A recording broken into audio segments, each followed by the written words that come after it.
Barang block रो काम को कटक सदर ब्लॉक नाम लेखा को नहीं ग्रामवासी असंतुष्ट। आम ओडिशा नवीन ओडिशा प्रकल्प काम कटक जिला बारंग ब्लॉक उषुमा पंचायत देवकाली ग्राम रे करा जाउछि, किंतु देवकाली ग्रामर बुद्धिजीवी युवगोष्ठी माने असंतोष व्यक्त करिसंती। ग्रामवासी अभियोग आम विकास को विरोध करूना, किंतु फलकरे आम ग्राम आम पंचायत ब्लॉक किंबा तहसील नाम उल्लेख नहीं। एभली भूल पाई अंचल रे लोकंक भितरे सीमा विवाद उपजिबार भय देखा देछि। फलरे निकट खंडायत पंचायत कटक सदर ब्लॉक नाम उल्लेख अछि। उक्त प्रकल्पर नाम श्री अरविंद पाठचक्र कम्युनिटी सेंटर। व्यय अटकल मूल्य 3 लाख टंका।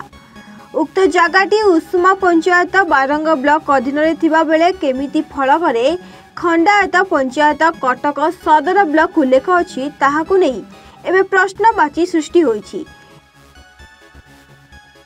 ग्रामवासी कहवा कथा ए विषय रे कटक सदर बीडीओ को लिखित अभियोग करिसंती, किंतु किछि कार्यानुष्ठान ग्रहण करूनाहांती। जदि एहा उपरे किछि कार्यानुष्ठान न निया जाए तेबे ग्रामवासी आंदोलन को ओल्हाइबे बोली सूचना दैछंती। मु शैलेश महांती बारंग ब्लॉक उषुमा ग्राम पंचायत देवकाली गोटे रेवेन्यू विलेज जोटा कि उषुमा ग्राम पंचायत रे जाउची।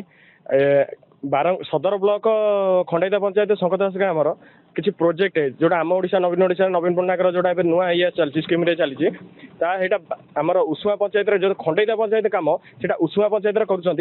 तो आम से ग्रामवासी विरोध कर दृढ़ विरोध कर सरपंच उषुमा ग्राम पंचायत बारंग ब्लॉक कटक। आपंकर सूचना मुझे आम पंचायत हूँ बारंग ब्लॉक अधीन बारंग तहसिल अधीन। यार 4टी रेवेन्यू विलेज अच्छी, गोटे उषुमा आ गोटे आपंकर सुमांडी आ गोटे मूलकदिन आ गोटे देवकाली। ये 4टी रेवेन्यू विलेज जो जगह उपर आप देखिक आइले सीमा विवाद से जगहटी संपूर्ण देवकाली मौजा उषुमा पंचायत अधीन। आप ये पट्टा भी देखिपारे तार ये गोटे विस्मय लगुच। आम ब्लॉक टाक मैंने पूरा ये प्रत्याख्यान कराई, पंचायत को प्रत्याख्यान कराई, तहसिलदार ना ना अन्य ब्लॉक रु अनुदान आसी कराऊँ। आम विकास को विरोध करूँ, कि ये जो सदर बीडीओ एभली कार्य यहाँ आदौ ग्रहणीय नुहे। ये आम पंचायत भितर गोटे कार्य हम पुणी लेखा हम खंडित पंचायत सदर ब्लॉक यहाँ आदौ ग्रहणीय नुहे। आपण माध्यम अनुरोध करी सदर बीडीओ महाशय को तुरंत कार्य निवृत्त रुहतु। मु दिलीप कुमार महांती देवकाली ग्राम बासिंदा अटे।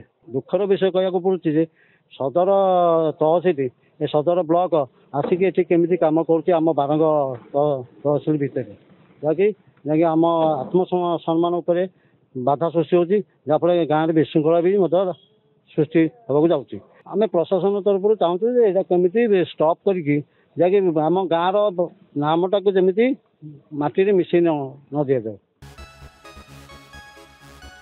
कटकरू भवानी शंकर पात्रंक सह नियालीरू संतोष प्रधान का रिपोर्ट A1 ओडिशा।